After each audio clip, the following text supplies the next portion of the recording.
What disturbing rumor turned out to be true at your school? When I was a senior in high school, we had a new teacher join the faculty to teach health and home economics. She was probably about 26 years old and very, very attractive. Everyone was talking about the hot new teacher. As I was senior class president, I needed a new faculty advisor since my previous advisor of 3 years retired at the end of my junior year. About 2 weeks later, the principal called me into his office and informed me that the new hot teacher was going to be our new class advisor for the rest of the year. As a result, she and I spent a lot of time together, at school and off campus, organizing and running myriad events to raise money for the class, plan the prom, field trips, etc. Soon, the rumors started flying around that she and I were messing around. This was completely false. I can say she never acted inappropriately towards me or suggested anything to make me think she had plans for any type of physical or sexual activity. She was a fantastic advisor and always just that, a class advisor. I spent the rest of the year denying these rumors with friends, with teachers and with parents. I was even interrogated by my wrestling coach the day before the district championship match. She and I had a laugh about it at graduation as she had to face similar questions from other faculty as well as the principal. She confided in me that she had tendered her resignation, but the principal would not accept it and said he believed her and would ensure the rumor was squashed. So I graduated and left for my plebe year at West Point, forgetting about the entire situation. At West Point, the first year is called plebe year rather than freshman year. The first semester of my plebe year was moving along as it should, with no unusual events worth mentioning until the final month. Then, in early December,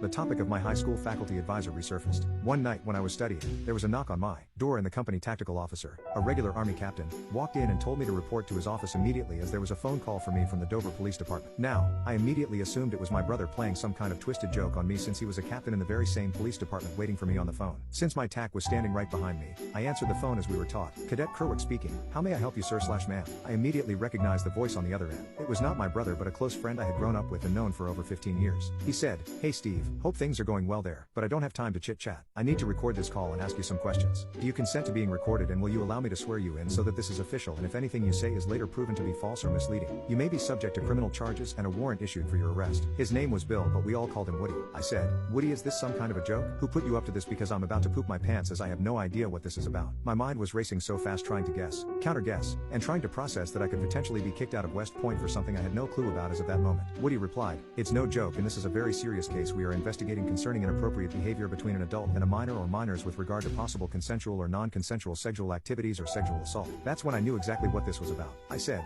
"Go ahead, Woody, I consent and will answer any questions you have." So I basically had to repeat his words almost like being sworn in as a witness who was going to testify in court. The questions all focused on that hot, young class advisor I worked with during my senior year. They kept me on the phone for an hour asking every possible question imaginable and then asking those same questions again in a different way. I answered every one honestly and candidly, but at the 1 hour mark I was becoming agitated as it seemed like they were on a witch hunt and were going to keep asking questions until they got an answer they liked. So I spoke up and said, "Gentlemen, you can continue to ask me these questions in any order or format that you desire, but I can assure you that my answers will not change because they are truthful, and there was never one moment where Ms. X acted inappropriately in front of me. She was always completely professional and never even insinuated at something that would cross the line between teacher and student." Following that statement, they had no further questions and told me they would contact me again if they needed to follow up or get additional details. My TAC could see I was visibly shaken, so we talked for another hour and I told him everything about the situation. He never had to ask me if I was being truthful because every cadet adheres to a strict honor code that becomes part of who we are. That code states that a cadet shall not lie, cheat or steal, nor tolerate those who do. He told me that I handled things professionally and can hold my head high if I ever return home for a visit. And that was that. I went back to my studies and prepared for my final exams and went home for a short Christmas break. That's when I found out that my teacher, my class advisor,